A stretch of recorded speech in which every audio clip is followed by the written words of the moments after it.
Hello,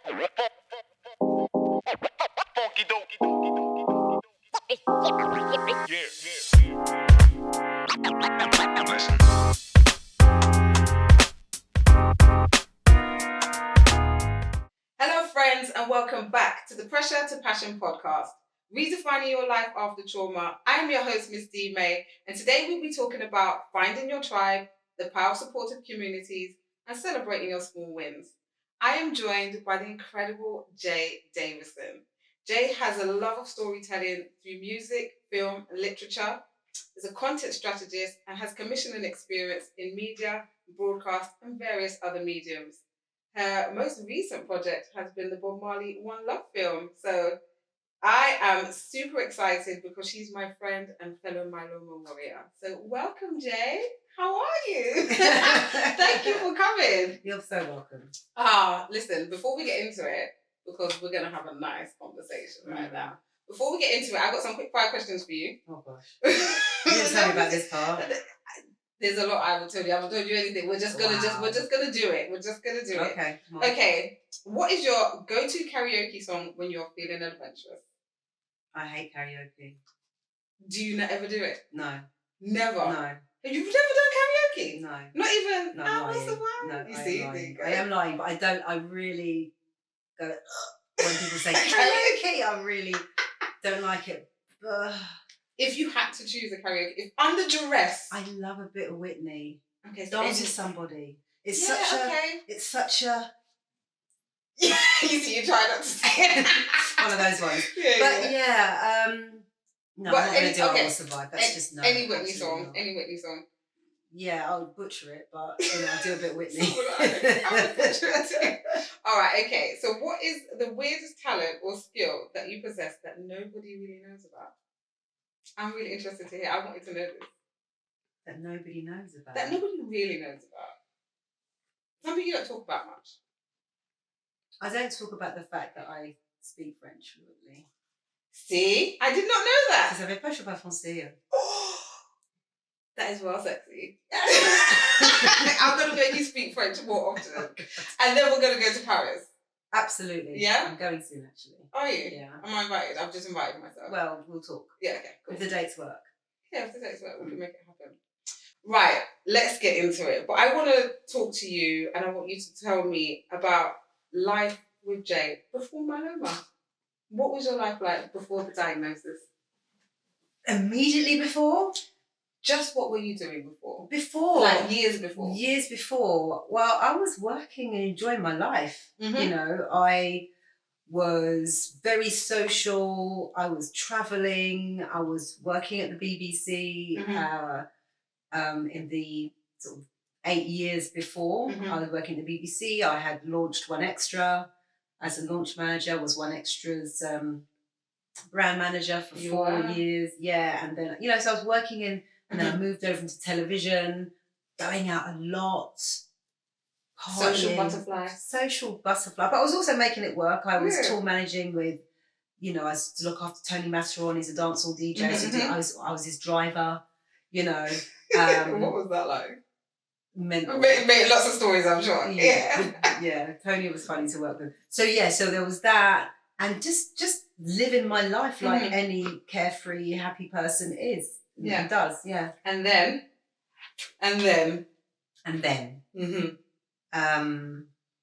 That whole year, well, probably from about the end of summer, I just wasn't feeling right.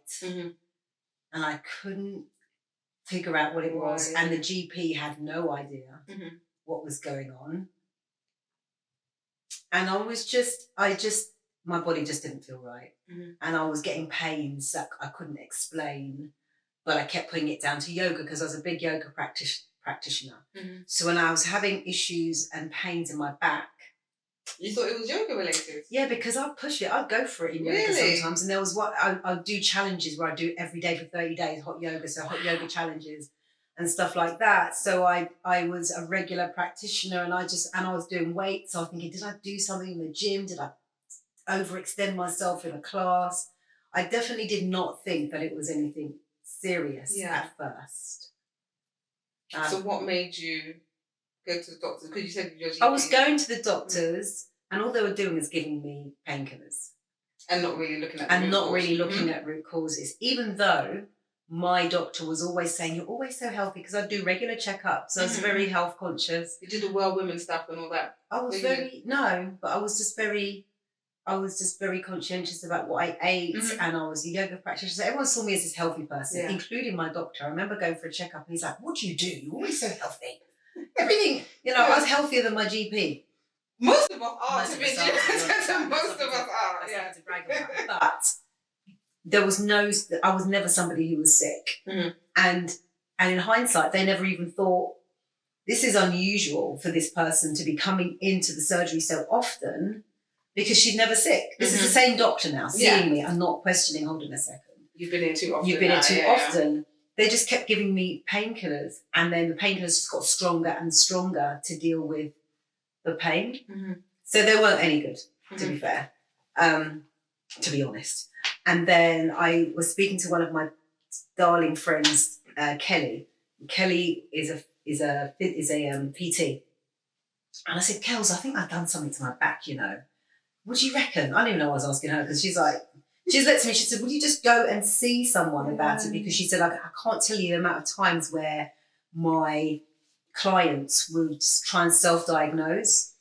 Go and see. Or Google. Or just go and see someone. So she recommended that I go and see a friend of ours. Her husband is a physiotherapist. And she said, go and see Dan. And Dan at the time had his clinic down in Pimlico. So rather than, rely on my GP for a referral, I just went private, paid for an hour of his time. You don't get an hour with a GP. You're lucky if you get 10 minutes. Yeah. So I had an hour of his time. Half of that time was to discuss the pain, when it started, where it started, how intense it was, where it was, and all of that. And the second half was a physical examination. And whatever he saw was sufficient for him to say, go and you need to go back to your GP. I'm going to give you a letter to give your GP, but you're going to have an MRI scan. So he already had some suspicions that something was going on, but his job is to keep me calm and get me to make an action and go and take that back to the GP. And it was on the, and I was so unwell at this point, and I just knew that something wasn't right, but that's not what I was expecting at all. But then the MRI scan, I almost got it immediately, because I was like, I because you paid for it privately. It's from the private doctor, right? No, they sent you to the doctor. They sent me to the doctor to get the they sent me to the GP to get a referral. So everything has to go through referrals to the GP. Yeah. So I went back to the GP, but the reason why I got seen so quickly is because as I was leaving, I know this was divine intervention, because I remember the moment it happened. I was leaving, he accepted that I was going to give me an MRI, because they hadn't been able to pinpoint what was causing this pain. And I turned back to him and said, could you put my number on the referral? Your hospital number? No, my phone number. Okay.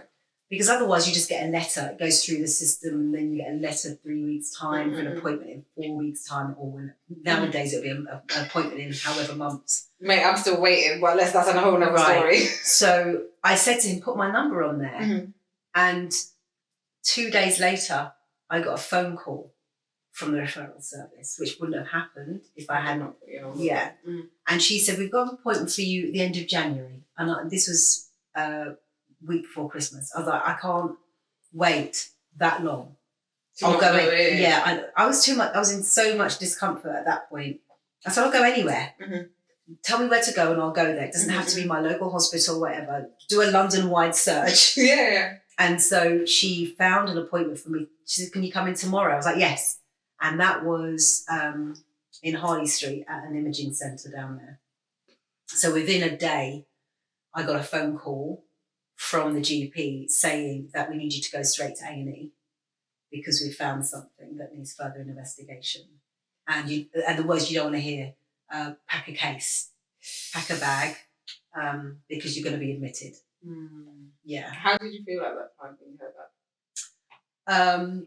That's when I knew that something was going on, because no one says pack a bag. That further investigation, we've seen something on the scan, them words. And also because I started to remember my friend who was diagnosed with a cancer, who died 4 years before this, 4.5 years before this, and he died. And so I remember him saying that it started with a pain in his back. It was the first thing that came to my mind. I was like, something. This is something. And then, so I just want to give people a bit of context to how we know each other. So the reason how we know each other is because we ended up having the same consultant. And when I had my diagnosis in 2018, unlike you, mine wasn't a shock.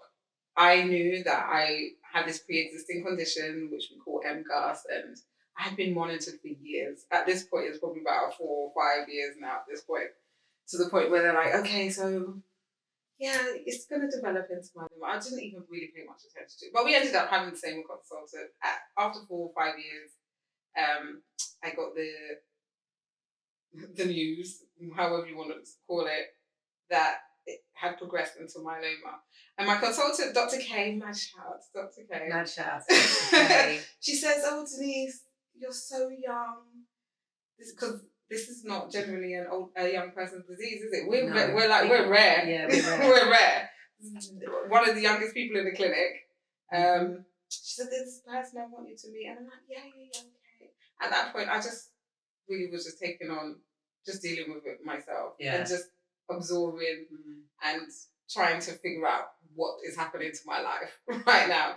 And so I took your number, which she gave to me. I didn't call because I was feeling like I was taken. Then I think we happened to be having an appointment at the same time. It wasn't a happen to be. She arranged it. Really? Yes. Do you know that for sure? Yes. She called me to ask me. I didn't know that. You didn't know this? Is that because I weren't calling? I don't know. Did you tell her that you hadn't called?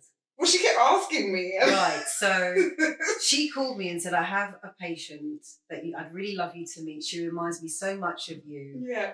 I think that she needs somebody, you've been through this and you'd be able to maybe help her in a way that we can't. Well, this is it. Would you come in to the clinic? And so she aligned our appointments.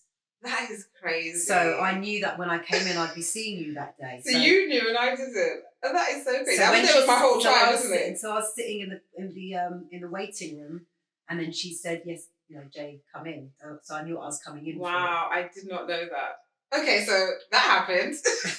But No, I didn't know that. But the crazy thing is, how coincidental, divine, whatever you want to call it. We're both so young, both black, both Jamaican, and both work at the exact same organisation. Come on now. That's mad. Come on now. Live up the road. Up the road from each other. Which is why she knew exactly what she was doing. She knew what she was doing. She knew that I would need somebody. I wasn't going to be able to find what I needed in anyone else. So I thank God for Dr. K for bringing us together. So how do you think that your diagnosis, how's your experience been used to help others? Because I know I can speak from personal experience. And I don't even know if you know, but I feel like I tell you, but I don't feel you don't. I truly don't feel like you understand how much I needed you when I got diagnosed. I don't even think I knew I needed you. Dr. K did. Yeah, exactly. Yeah. So how have you used your experience to help others? Because clearly you're paying it forward. And I know that for myself. From the minute we had that first conversation, we were on the phone for ages, and then we had our little chat in Starbucks in Harrow. You gave me this book that I just will not forget. Like, I am so forever grateful for that, because I fortunately have not been through what some other people go through, where they do not have someone that they can relate to when they're going through like a life traumatic, changing experience. And I knew that no matter what happens, you were at the other end of the phone, and you never made me feel like I was a burden. You never ever made me feel that, stop, blow up my phone. You know what I mean? So that would never have happened. How do you now use your experience to help others? First of all, I just wanted to say that for me, when Dr. K, I kept offering myself. I was the odds were so stacked against me. they were very, I found this out afterwards that Dr. K, on several occasions, she had an alarm for me when they saw my results. Like, it wasn't looking good for me. So the fact that I came through that process. So before we go on, what was your treatment? A lot. Holy for something. Holy for things. So that included stem cell transplant. It included radiation. I had radiation. It was because it was just so progressive, far gone. It was very persistent and aggressive. Yeah. So they threw everything at me. So I did that and several rounds of chemo. All of this is all new growth. Very beautiful new growth. Thank you. I was Miss Baldy for a while. Yeah. It was a full-on situation. And to come out of that, the feeling of gratitude is, I don't think people understand what gratitude really is. Like, when people say, I'm so grateful, I'm like, are you really? Gratitude is something you feel to the core. And so you just want to give, to anyone who is in that situation, because you know what it is. Yeah. And you know what someone needs. And so when Dr. K, she'd ask me, would you speak to patients? Because she'd be so, sometimes she'd just look at me and just like, you're here. Yeah. Against everything, against so many odds. So she often says, would you be happy to speak to patients? And I'm like, absolutely happy for you to do that. And so that's happened. I've spoken to more than one. I'm your favourite, right? Yeah, you're my favourite, and you're the enduring one. Because not everybody makes it, right? That's true. Not everybody makes it, which is something I also had to come to terms with. And so how I pay it forward really is, I'm happy to support people. I'm never going to push myself onto a patient because it's really their choice as to whether or not they really want to speak to me. But I'm always an open. So what's happened is that when people in my universe, my world, have a cancer diagnosis in their friend or family member or colleague, then I get a phone call. People saying that a friend of mine's been diagnosed, a family member's been diagnosed, my mum's been diagnosed. What can I do? I'm there for that. Do you find, because I know people have their beliefs about the power of words and all that kind of stuff, do you feel like speaking about cancer a lot does anything to your psyche and your mindset? I don't like someone said to me, when are you going to write your book? So many people say, when are you going to write the book? But writing it puts me in such a space. That you don't necessarily want to be back in. Yeah, it's just it feels different. I can talk. You can chat. I can chat. I can chat and I can talk about it. Writing puts me in a completely different space. That I find it quite difficult to write, but I don't have any issue about talking about it. I think there was a fear there somewhere that if I talk about it, I'm going to recreate it. Yeah. I think a lot of people think that. But like giving it power and stuff like that. But there's certain things I don't do because words are power. So, for example, you'll never hear me talk about my cancer. Yes. I never ever refer to it as that. I would call it never my. And I feel like I got that from you though. Possibly because I said it a lot. Yeah, you did. You did. It's not mine. It's not mine. You can keep it over there. Yeah. I don't own it. Yeah, I do not own it. Yeah. So, so there's that kind of thing. And I actually trained the doctors to stop saying, Jay, your cancer. Yeah. Because it's not mine. It's not mine. So words are really powerful in that way, for sure. But no, I've worked out that fear of, if I talk about it. No. I think it is a process because I kind of felt like that in the beginning because I've been through my treatment, my 2 stem cell transplants, which they call autologous stem cell transplants, which were very successful and still, doing what it needs to do. Yeah. As it is God's will. And I did go through a battle of trying to find the right terminology that suited and fitted me, because I had to be comfortable with the words that were coming out of my mouth, but also I needed to have some level of boundaries of how people speak to me about it. Yeah. You know? And I think that was very important for me to make sure I had in place. Yeah. But yeah. So I'm really interested in, so you're how many years in remission? 12. Amen. Thank you. 12 years in remission. How do you continue to live your best life? And is it something that you think about? Is it something that's always there? It's always there. Anyone who's been through this experience, it never leaves you. And there's some heightened, I wouldn't say fear, but maybe a concern, a thought when I go for my blood tests, because because we, you and I do regular blood testing.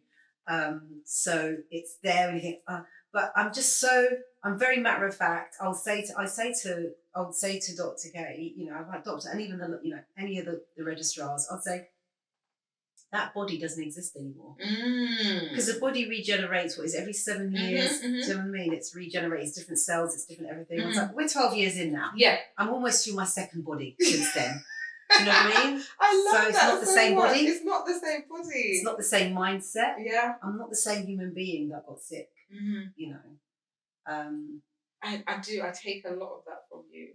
And I feel that, honestly, I am like, that's probably going to sound weird, I'm not going to say that. But I feel like I am you, just reincarnated in just a different body and just younger. I'm still here, though. Not reincarnated, but just the next version. Just another version of you, because I feel exactly the same. I do. I feel exactly the same. But how do you celebrate your wins? Mostly through prayers of gratitude. Do you know what I mean? Yeah.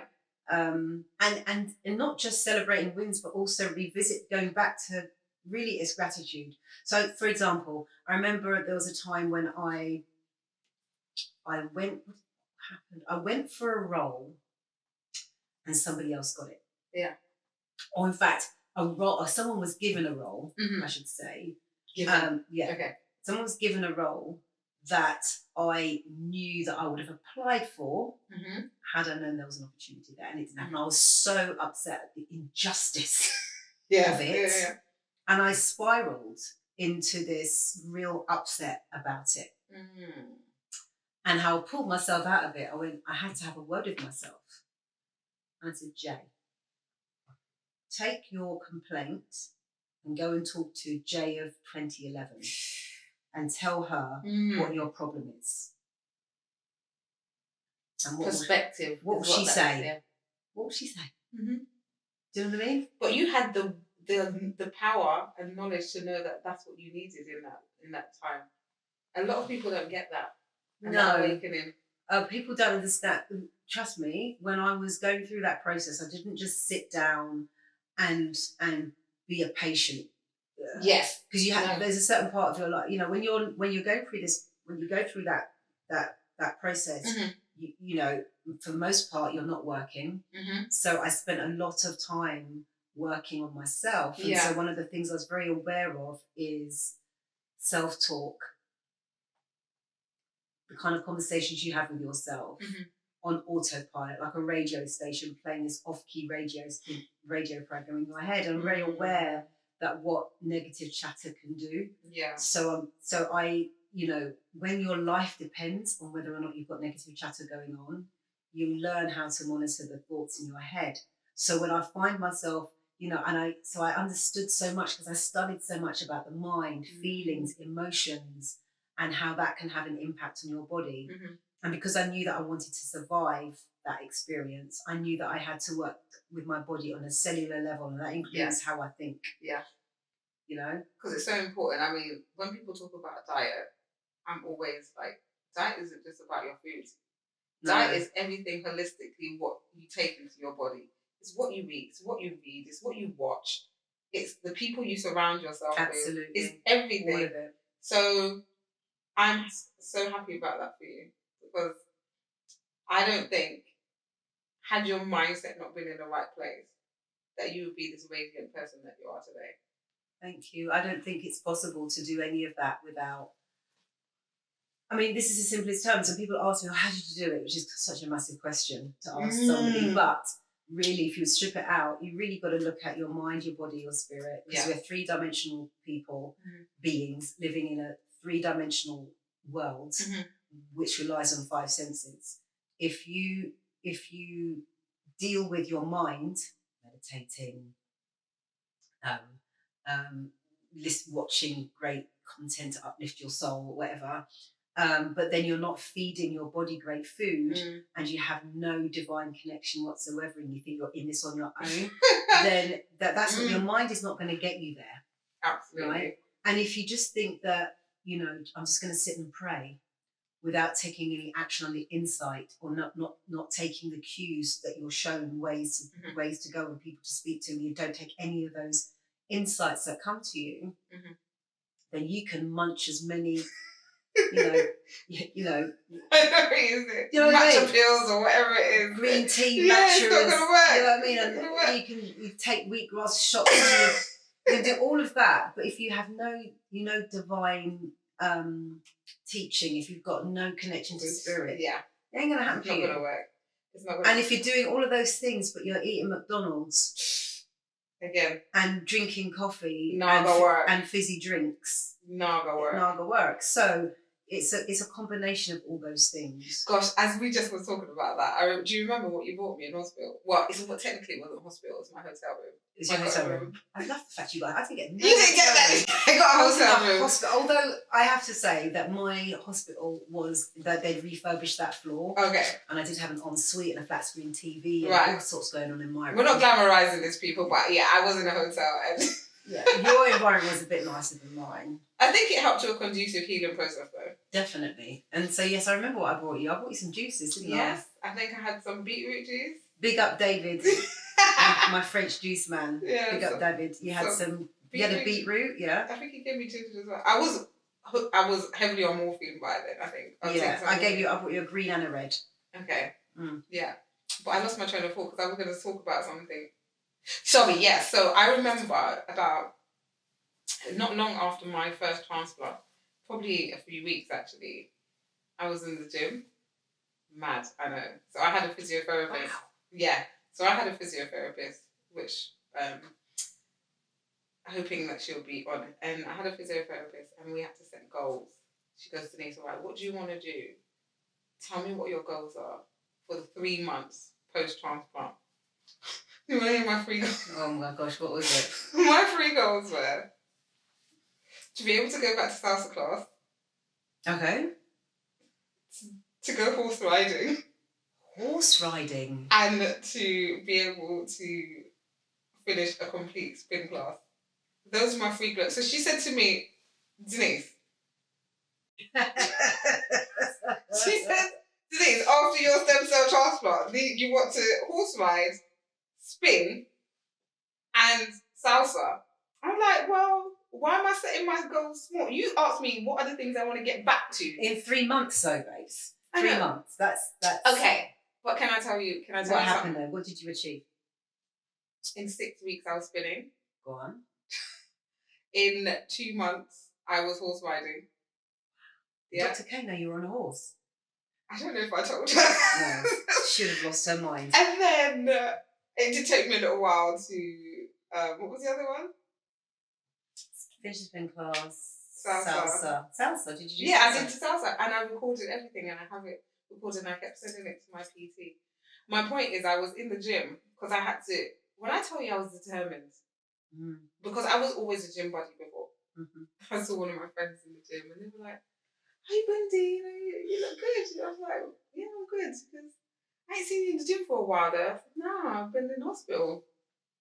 But even in hospital, I ended up telling him what was going on, and I said to him, "Yeah, so it's just a few weeks ago." He goes, "A few weeks ago, mate, and you're in the gym pushing plates and all them things." I was like, he goes, "D, are you sure?" I said, "Listen, I've got a PT, I know what I'm doing." But my point about it is, I was so determined to get, not necessarily back to where I was, because I know that may not necessarily have been possible, but I was so just determined to be well, you know? I had the mindset to know that this was not going to defeat me. This was not the thing that was going to kill me off. Yeah. And even if it was, I'm not going out just like that. I'm not just going to, lay down and take it. So I know that was absolutely all about mindset, and it was a mindset situation. But I want to know from you, what advice would you give to someone newly diagnosed with a chronic illness, whether it be myeloma, cancer, whatever it is? What advice would you give them in terms of how to navigate that? Decide. And I already know what you're saying. Decide what is it going to be? Mm-hmm. And people think that it's like, I can't make a decision, but you do. You literally are, like, are you getting busy living, or are you getting busy dying? Mm-hmm. And it's a clear. I'm sure you remember. There's a clear choice that you make. Yes. And it might be against everything that the doctors are saying. Mm-hmm. It might be contrary to what everybody around you is saying. You can see on the looks on their faces. You know that they're looking stuff up on the internet and seeing what the prognosis is. Yeah. You kind of got to, well, certainly what I did. I can only say what I did, and I can't tell anyone what to do. But I think you really should be very clear about what it is, and it's something which you feel. Mm.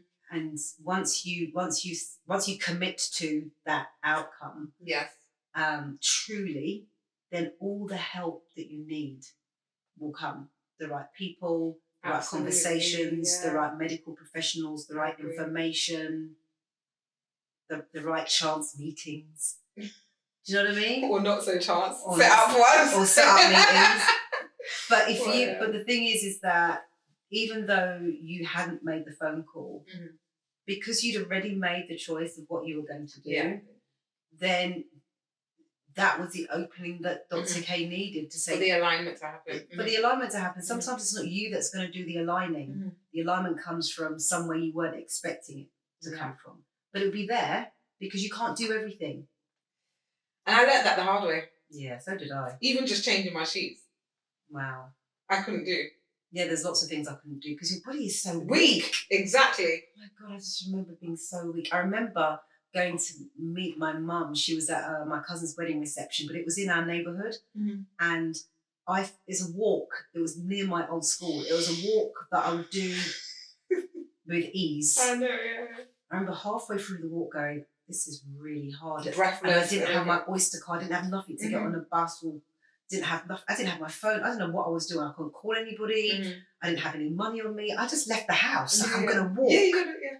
And because I knew family was there, I didn't really consider anything else. Or that I might actually need help. Something might happen to me on the road. I just walked, and then I got halfway there and I was like, I can't actually walk anymore. It's mad. It took me a good hour to do this. It's mad. Mm. But decide. I love that. Just decide. Okay, so reflecting on your journey, Miss J. I know it's not Miss J, but Miss J. Reflecting on your journey, what would you say that you're most grateful for? Faith. I'm most grateful for faith. Can you tell me why?